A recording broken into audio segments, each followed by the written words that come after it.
Friends, ఒకసారి ఈ video చూడండి, పూర్తిగా వినండి. చివరిలో మీ ఒపీనియన్ కామెంట్ రూపంలో చెప్పండి.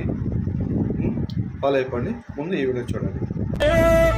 ఇదే యేసువంశం, దేవుడికి స్తోత్రం.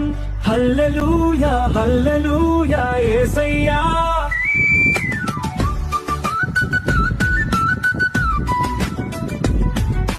లోతు తన ఇద్దరు పుత్రులని పెంగెను.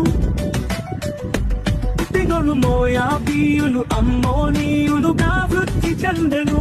రాహాబు బస్తీబా తమరా రూతు ఈ నలుగురు ముంజల వంశంలో మన యేసయ్య పుట్టారు. ముసుగు వేసుకున్న కోడల్ని చూసి వేశ్య అనుకొని యూదా మామ బెంగెను.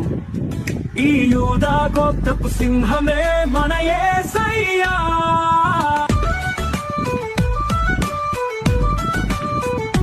దావీదు బెత్షెబాను బెంగెను, ఆడికి పుట్టినోడు. అమ్మ సబతుల్ని మింగెను, ఇది చేయించిన దేవుడికి స్తోత్రం. తల్లులను కొడుకుతో బెంగించిన యెహోవా, ఇదే ఇదే దావీదు వంశం, దేవుడికి స్తోత్రం. హల్లెలూయా హల్లెలూయా యేసయ్యా. నాకు తెలియక అడుగుతాను, ఇది మనకు అవసరమా? మీదే కామెంట్ రూపంలో చెప్పండి. బాబాయ్.